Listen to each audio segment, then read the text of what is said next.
I'm really surprised that we have these results so early in the night. I really am. I thought it was going to be a tighter race for both New Jersey governor and also definitely here in New York City. But once again, if we can pull up those full screens, we are now calling the race in New York City.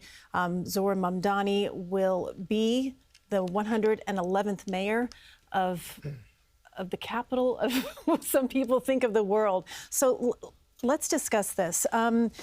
What does this mean for New York, and what is this a sign of? Is it a sign that people were really just ready to turn the page, and you know, and with this influx of fresh young voters getting in there? JC, you're like smiling. I can't believe this is happening. I'm sorry, Marcia. I can't believe this is happening. It's a generational shift. But to see, don't you think that it was also the fact that there was so much corruption in the Adams administration that people wanted somebody who was a fresh face? He smiles, he's fresh, has no corruption, no ugly things in his background, and they wanted to know that there would be a different kind of government. Yep. And he's bringing in a different kind of government. He wants to end politics as usual. He wants to change things around. And people were tired of what was going on at City Hall. And for them, it seemed like it was a generational thing.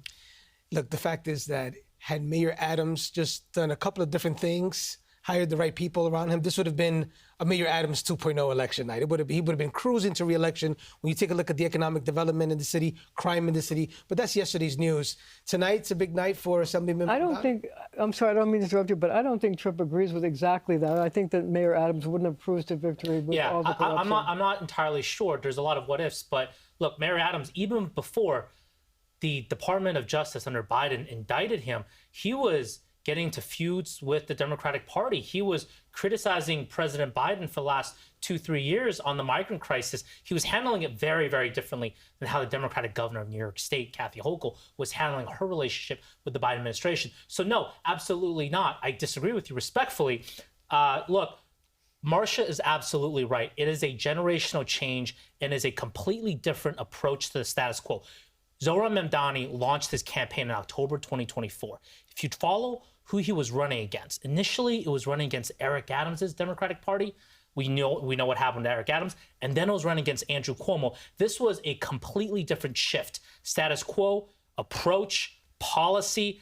It was simply a completely different sea change. Social media.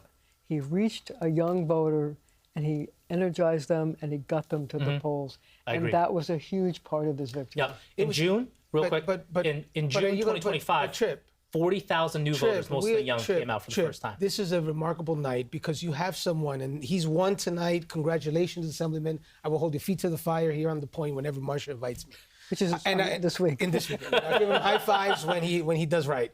The truth is that he's coming in as a backbench assembly member who's been in the assembly for a very short period of time, had no legislative accomplishments, never ran anything in his life, and he was able to come in and win this election. And I agree with Marcia. I think a lot of it had to do with the fact that he was able to use social media. I know around the table and a lot of people at home are saying new ideas. These ideas are not new. The free buses has been tried in Kansas. It failed. The one borough per grocery store. But he reached voters where they were never reached before. You're right. You're right about that. But you're wrong on one thing. These are not new. All of this is old, tried socialist ideas. They don't work. Yeah, but he put it in a pretty package. I know you disagree, but he put it in a really beautiful package. I know, and that smile, that Billy, I thought I had a good smile.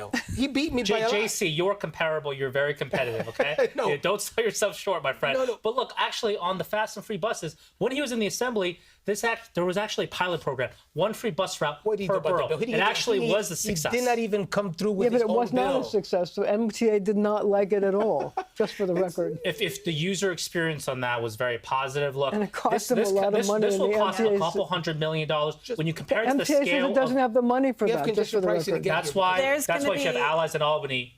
Increase taxes on the wealthy. That's how you fund it. I think there's a lot of people in New York City tonight who are wondering what the next few years are going to look like, because winning a campaign on social media is one thing, but actually being the mayor of New York City and making good on your promises is a whole other thing. To quote Mario Cuomo, You campaign in poetry, you govern in prose, and prose isn't always so nice. Exactly. On that note, Marcia, I just want to pause for a minute because we are starting to get some other results for other city positions. So let's take a look here at New York City Public Advocate with 81% of the vote in, incumbent Jumaane Williams clearly winning the race there.